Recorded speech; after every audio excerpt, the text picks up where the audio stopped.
Hey, somebody's got to take these back to the library. You can't? Is there a pandemic fee? Okay.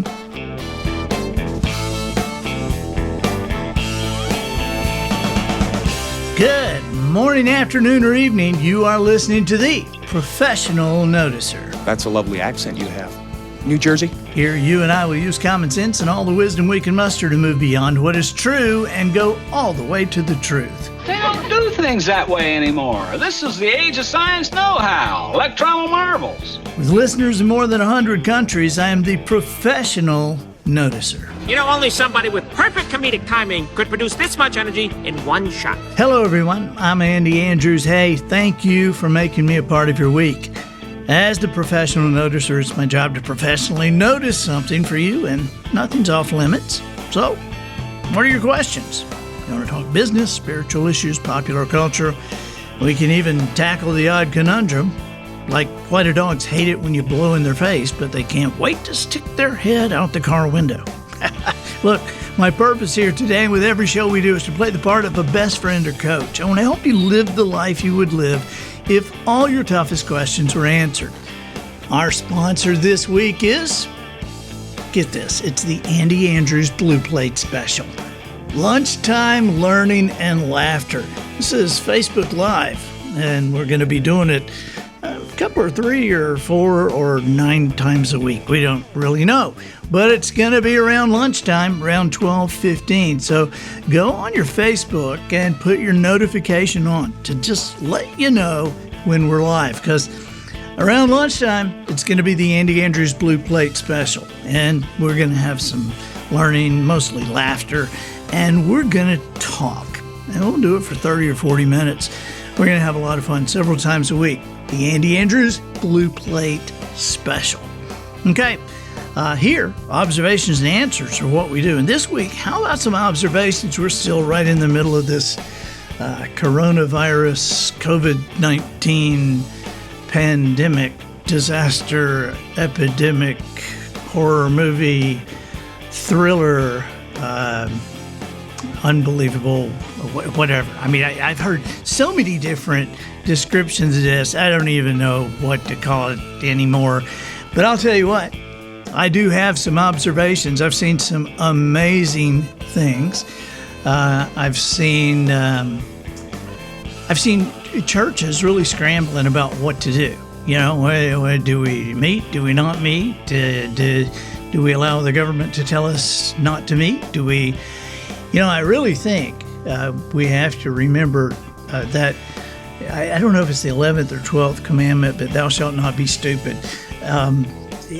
You know, there are some things that we have to pay attention to, and I think that there are plenty of churches finding ways to worship and gather together without putting a lot of people in danger. You know, I was talking to Michael Catt the other day, who is the pastor of Sherwood Baptist Church in Albany, Georgia, and it was amazing to me. I mean, I was really shocked. In fact, it's not that I did not believe Michael, but as soon as we got off the phone, I did look this up because I was like, this sounds kind of crazy that Albany, Georgia, a couple of weeks ago anyway, was the number 4 place on the planet for the coronavirus, infecting and killing people. It was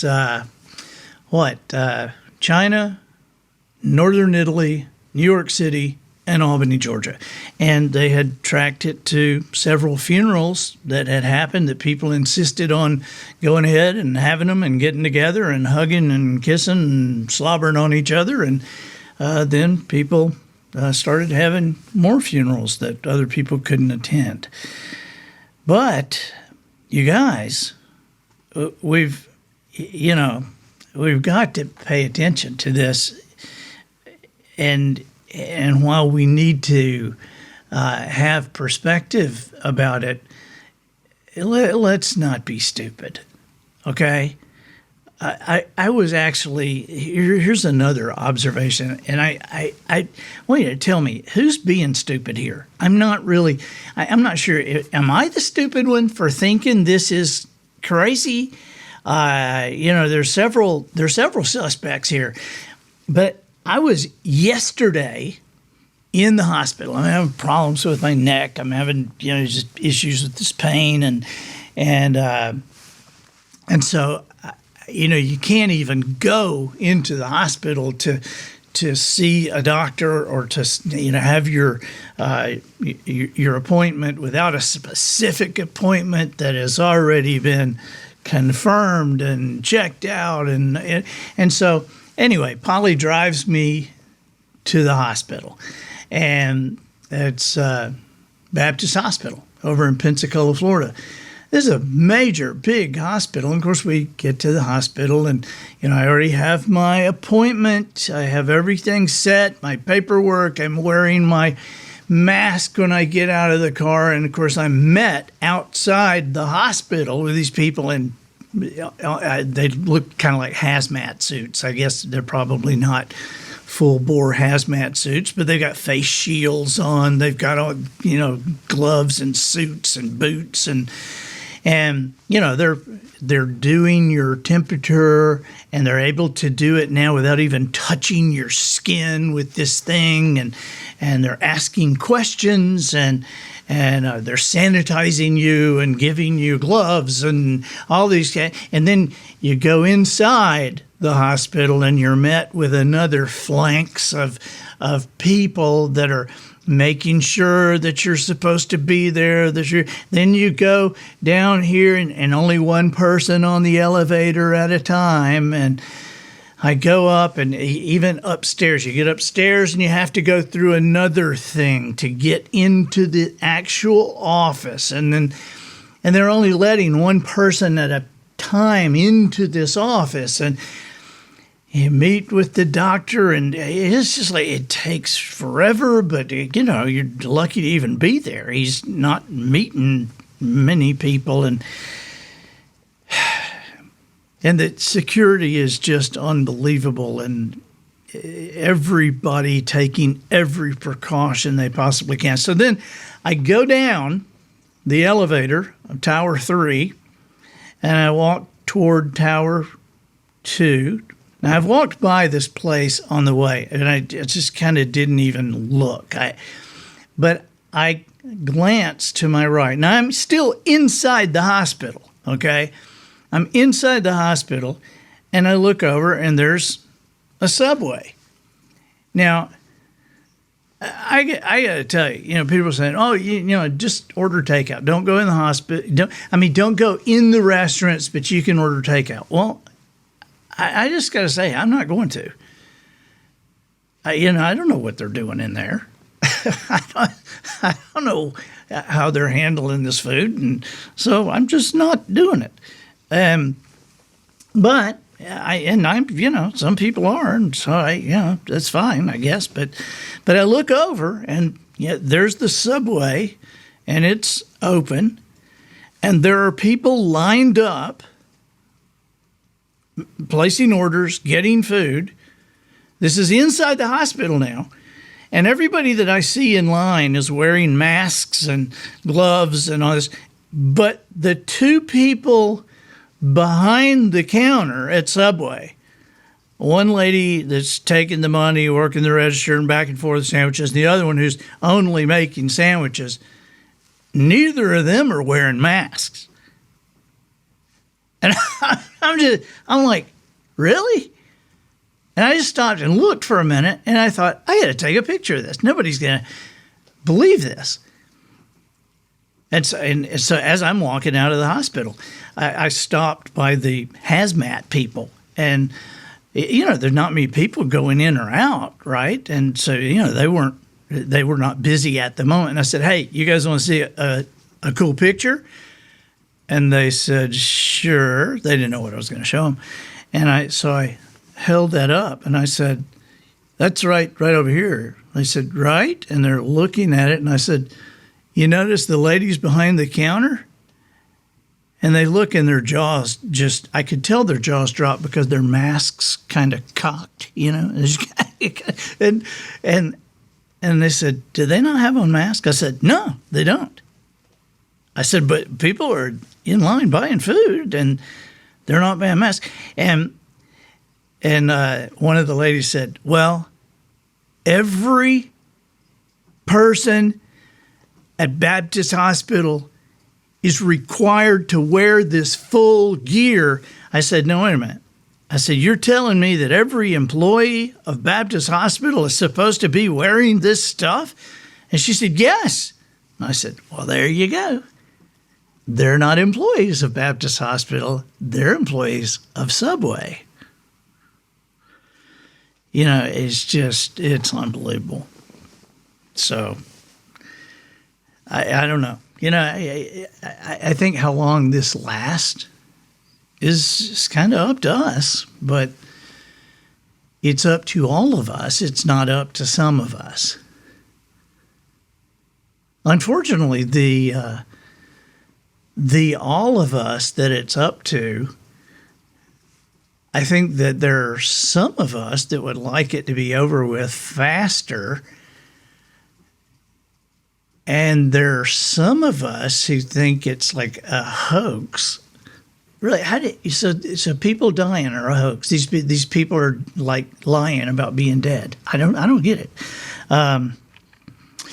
You know, one of the things that is here's an observation that I made. You know, people are still concerned about toilet paper. I don't think you should be concerned about toilet paper.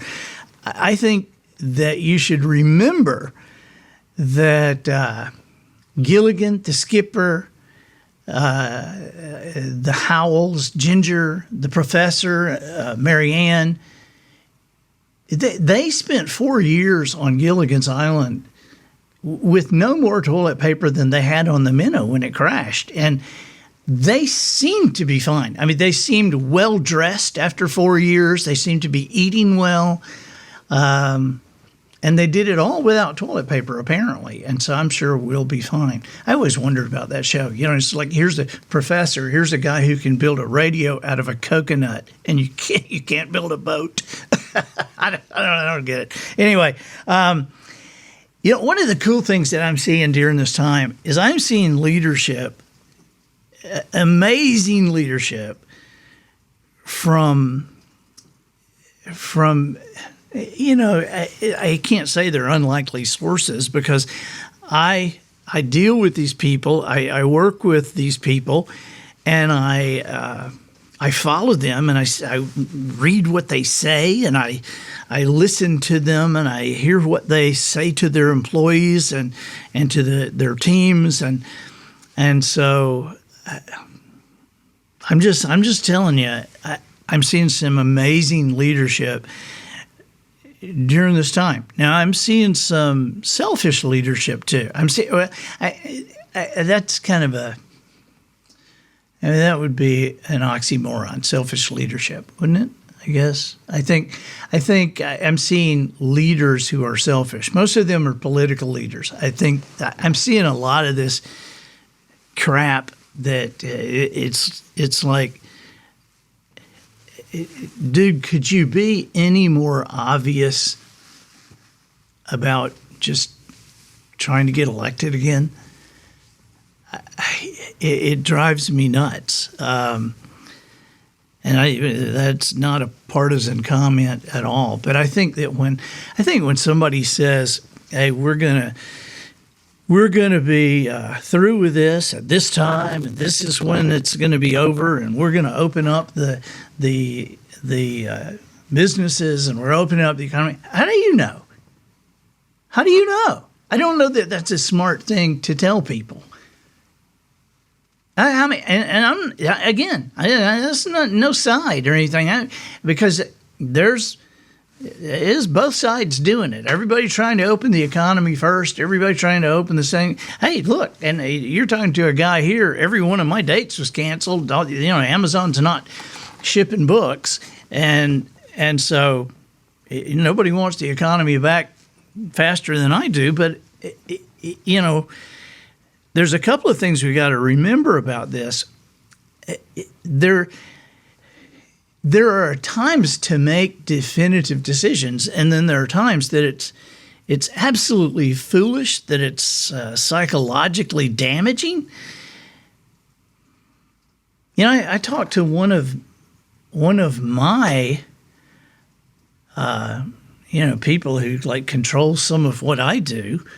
And they told me this week, they said, hey, we want to talk to you about, we're settling our final plans for what's coming together for you in September.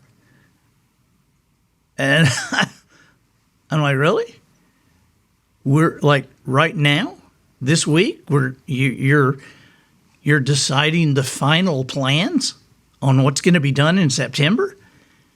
Now? So, some of the people that I'm following, and because I want to read you some of the stuff that I'm seeing. I want to just comment on some of the stuff that I'm seeing, but I'm seeing some unbelievable leadership from people now. When I reference some of this stuff, their people, their teams, their companies, they will know who I'm talking about. Okay, but most of this stuff I see because I work with them. And so I'm not sure that I should tell you really who they are and tell you first names, but I'm saying I'm seeing and talking to some people. I'm seeing some incredible stuff from Ty, from Nick, Steve, Colin, Matt, Sandy, Lee, Scott, Kelly Masters, Tiffany King, Lisa Tucker. I'm just telling you, I'm seeing some amazing stuff. That and here is some of this. This was one that a person wrote. I had recommended a book to him called The Old Man and the Boy by Robert Rourke. Now, this is one of my favorite books of all time. And yet I love recommending this book because I always see so many people learn so much stuff from this and gather so much stuff from this that I didn't connect, that I didn't get. And so it's like they're teaching me. And so listen to this. This was something that went out to a bunch of his people. He said, one of the favorite books I'm currently reading is The Old Man and the Boy by Robert Rourke. It's one of those books I just like to take my time in reading because it's a fun journey of a young boy living and learning from his grandfather in the 1920s in rural North Carolina. I read the section below this morning, and then he prints this part, and it's from the book. This says, we always had a box full of extra hooks and sinkers and leaders.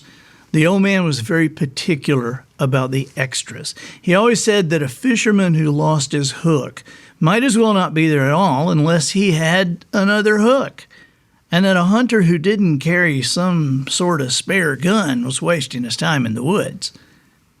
Okay, now here's the leader talking to his people again. He says, notice the old man talks about extras, not excess, but extras, a backup, options, a spare. Before you take on a task, be sure you have a plan and a backup plan.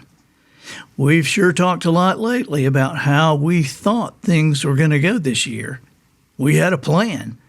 It's a funny thing about plans, isn't it? While sometimes they go swimmingly, most often it turns out to be a derivative of what we thought might happen that actually does happen. And sometimes, like these days, it's nowhere close to what we'd originally planned. That's the power of extras. We're right now planning each day, one day at a time.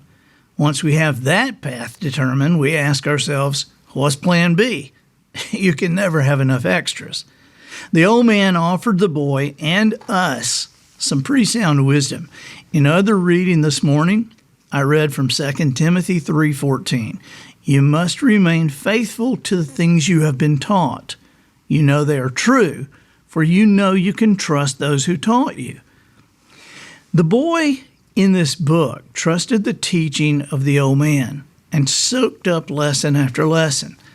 I think back on the countless lessons that I hold true today that I learned from my grandparents, my parents, my teachers, our own leader here, and many others whom I've trusted.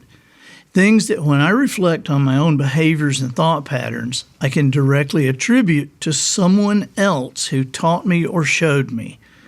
A high school teacher taught me to do the tough work first.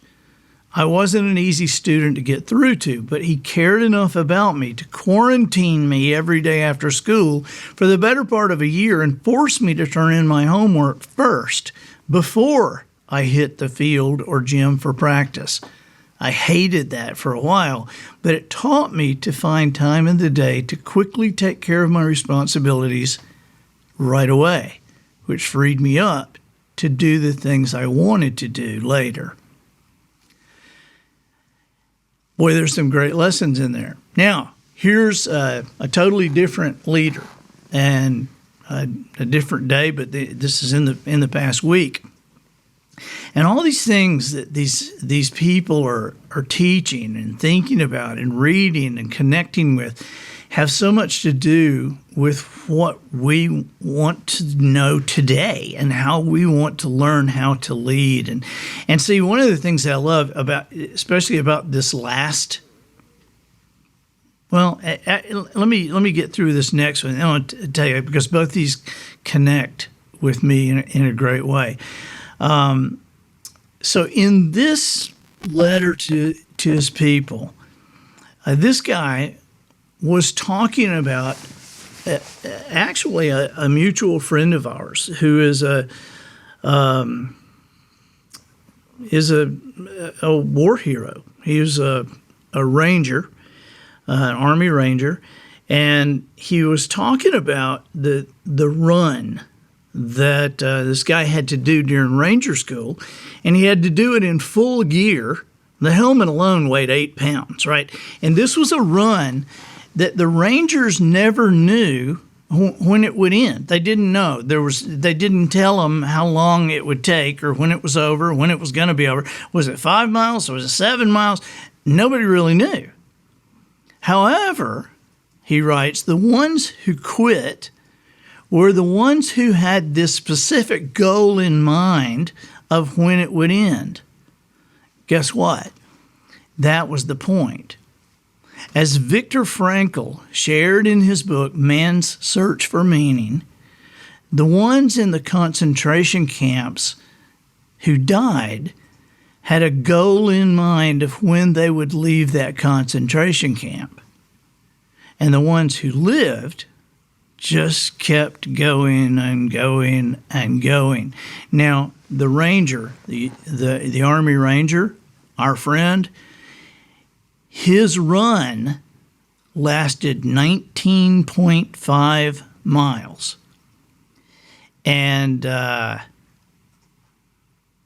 that was how long it was supposed to last for him.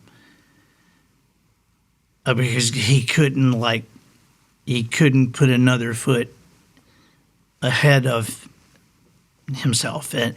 And so that's how long his lasted. Now, what's the point for us? Then this is still this is this leader talking to his people. He says, what is the point for us? When will this COVID-19 thing be over? Will we go back to our offices June 1st? July 1st? When? Does it really matter? The point of the Ranger's amazing story is that it doesn't matter. We keep going. Our path of action means we keep going until our mission is complete.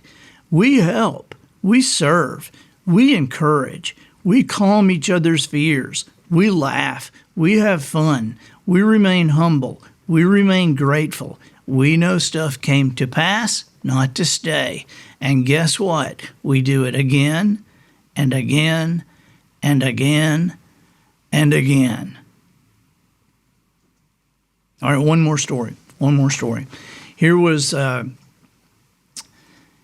this was told by another one of these leaders, and he told about Admiral James Stockdale and how he was a prisoner of war in Vietnam. He was at the Hanoi Hilton, what they call the Hanoi Hilton. He was literally tortured more than 20 times.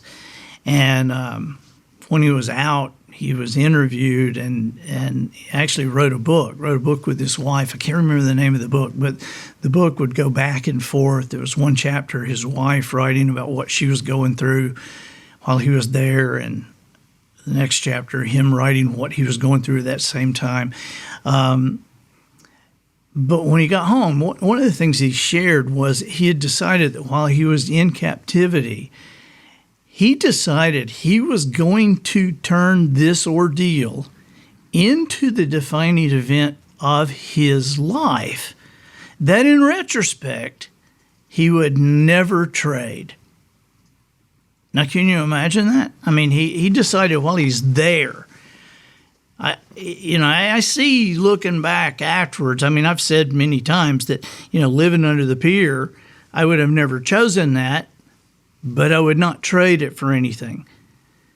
Okay, but here's a guy who, while he was going through it, he said he was going to turn this into the defining event in his life that in retrospect he would not trade for anything. He decided that going through it.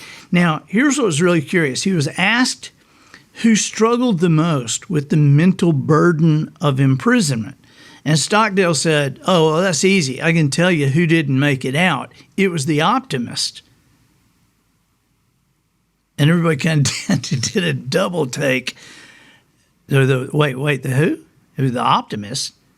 Now, that seems like an outlandish answer, right? But he continued. He said, the optimists were the ones who always said, we're going to be out by Christmas. And then Christmas would come and go. And then we're going to be out by Easter. And Easter would come and go. We're going to be out by next Christmas.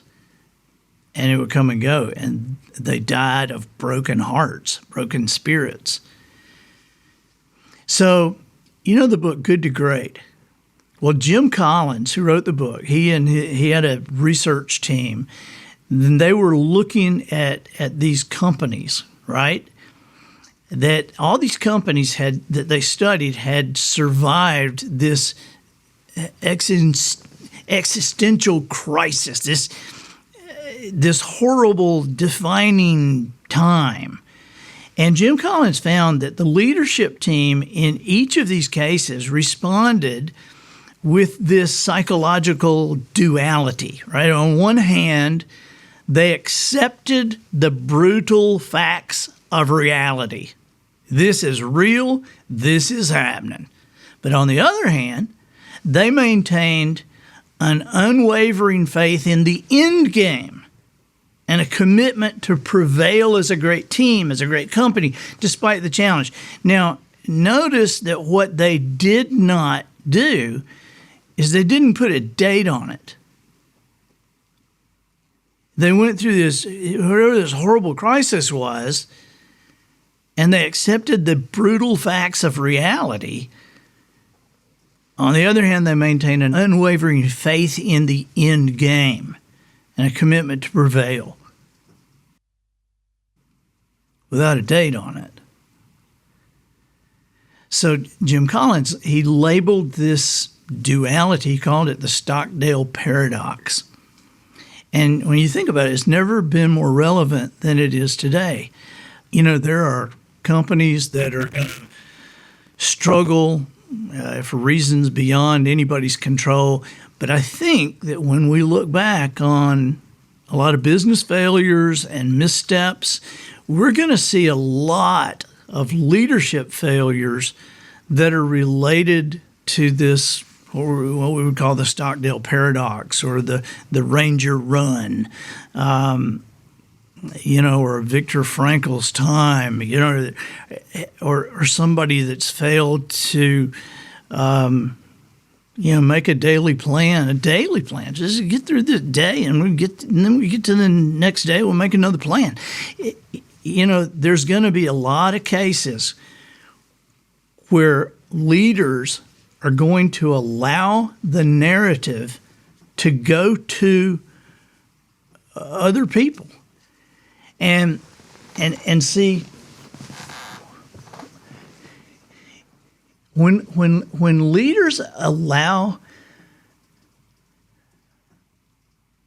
the narrative to be taken from them, the narrative always goes negative.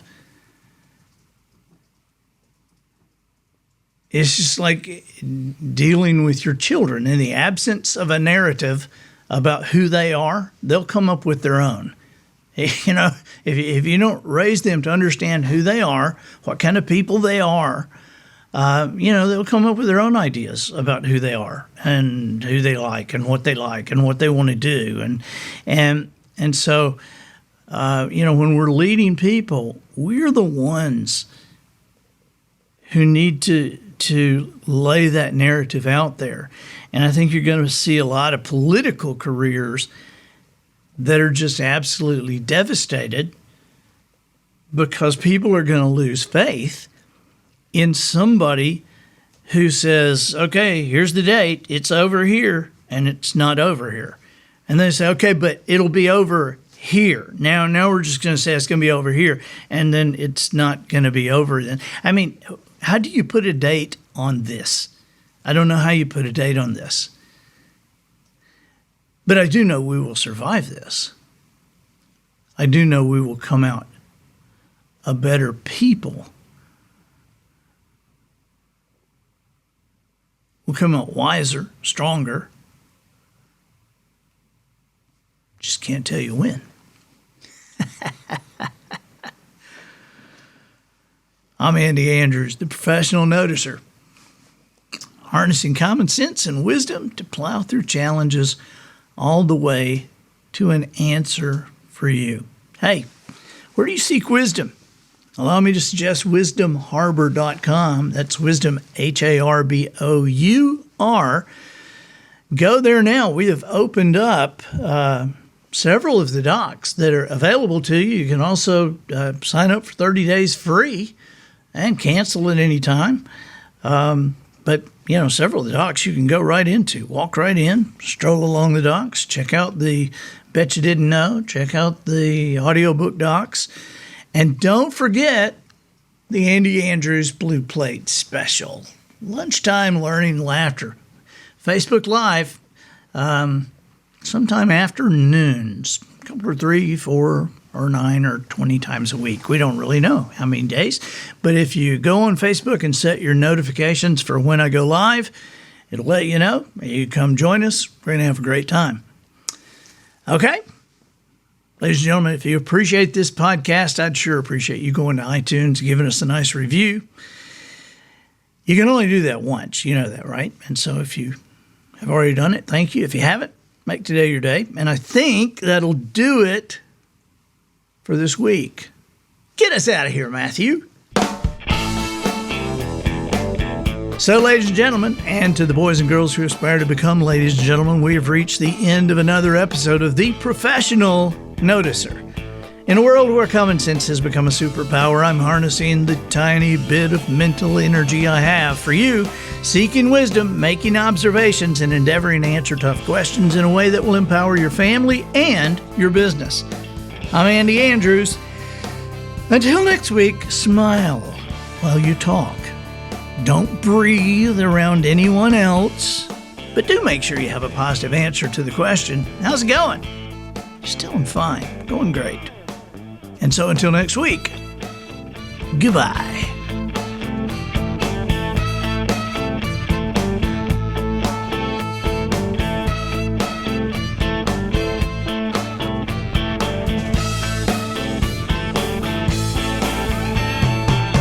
This episode of The Professional Noticer was produced by Matt Limpert. The Noticer theme written and performed by Sugarcane Jane. Non-alcoholic beer provided by Twinkle and Smoke of Beverly Hills. Additional financial consideration provided by GregorianTeamChants.org. At GregorianTeamChants.org, we're committed to reforming the way that you cheer for your favorite teams. We've all heard it. You're sitting in the stands or at home watching on television. The clock is counting down. The opposing team is dangerously close to your goal line. And like a chorus straight from the depths of the underworld, your team's fans start shouting, "Let's go defense, ba, ba, ba, ba. Let's go defense, ba, ba, ba, ba." What an unharmonious and, dare we say, blasphemous way of expressing your cheer. While the words spoken are of no consequence, the manner in which the cheer is expressed is none too interesting. It lacks tonal intricacy, and the cadence itself is derivative. Even "Go Bucks" and "On Wisconsin" lack a certain panache. But "Go Bucks" and "On Wisconsin" turned into Gregorian chants, well, that's a totally different feel. All your fans can learn them easily, and because the Gregorian chants have been in the public domain for thousands of years, there's never a licensing fee. So what do you say, Tennessee fans? Rocky Top, you'll always be home sweet monastery to me. The University of Arkansas, bacon, pork chop, ham, woo, pig suey. One more?